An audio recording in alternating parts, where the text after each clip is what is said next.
Proklamasi. Kami, bangsa Indonesia,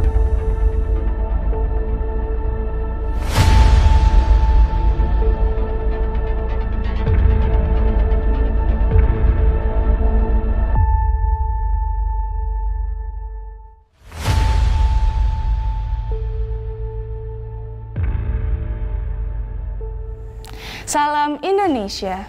29 Agustus 1945, pemerintah Republik Indonesia berhasil mendirikan Komite Nasional Indonesia Pusat atau yang biasa dipanggil dengan KNIP. KNIP merupakan pondasi negara Republik Indonesia atau pondasi Parlemen Indonesia yang beranggotakan 137 orang dan Kasman Singodimedjo sebagai ketuanya. Tugas KNIP adalah untuk menentukan garis besar haluan negara Indonesia melalui maklumat Wakil Presiden nomor X. KNIP merupakan perwujudan cita-cita dari para founding fathers jauh sebelum Indonesia merdeka. Merupakan komitmen para founding fathers untuk mendirikan negara yang merdeka dan juga demokratis.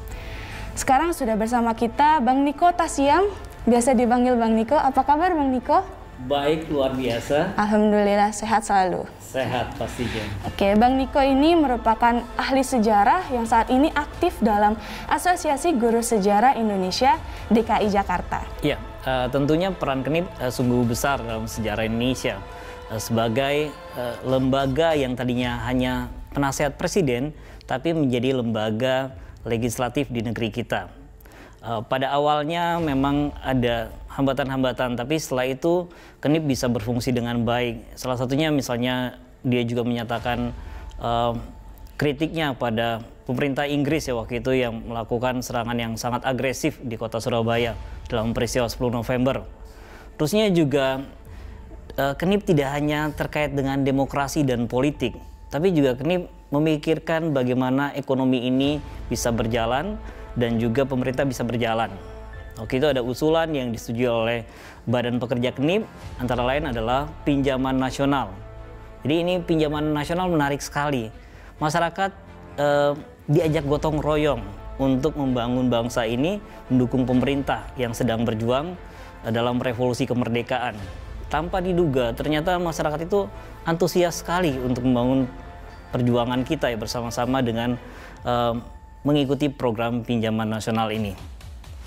Terusnya tentunya KNIP ini terus melakukan persidangan-persidangan yang mendukung gerak laju pemerintah ya. Jadi perjuangan-perjuangan diplomasi tentunya itu sangat didukung, juga perjuangan-perjuangan yang terkait dengan bagaimana negara ini bisa memperkuat unsur-unsurnya dalam hal bidang ya demokrasi, ekonomi, tentunya sebagai mandat Undang-Undang Dasar kita adalah kesejahteraan rakyat.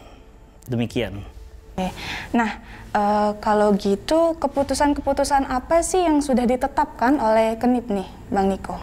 Ya, tentu di keputusan-keputusannya KNIP ini memberikan masukan-masukan ya kepada pemerintahan dan melakukan kontrol juga kepada pemerintahan, sehingga meskipun pemerintahan dalam kondisi yang darurat, KNIP ini bisa menjalankan fungsi-fungsi yang strategis ya sebagai lembaga legislatif, dan kita ketahui sendiri bahwa KNIP ini diakui sebagai memang cikal bakal dari Dewan Perwakilan Rakyat Indonesia kita sekarang ini. Jadi dan juga KNIP tidak hanya ada di pusat, KNIP juga atau Komite Nasional Indonesia itu juga didirikan di daerah-daerah dan itu juga mensupport perjuangan dari daerah. Itu yang penting bagi kita, dan peranan KNIP itu tentunya layaklah kita kembangkan untuk kita pelajari lebih lanjut dalam sejarah Indonesia.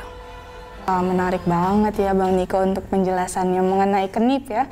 Berarti KNIP itu memiliki tugas-tugas yang besar dan juga keputusan-keputusan yang pastinya untuk kemajuan dari negara Indonesia sendiri ya Bang Niko. Iya, keputusan-keputusan strategis sudah diambil dan ditetapkan dan dilaksanakan ya oleh KNIP bekerjasama dengan pemerintah tentunya di masa-masa genting saat itu, dan itu menjadi ya catatan penting dalam sejarah kita. KNIP merupakan tujuan demokrasi yang ingin dibangun oleh para founding fathers. Namun bukan demokrasi liberal yang diinginkan para founding fathers, melainkan demokrasi yang mengutamakan politik dan ekonomi secara bersamaan.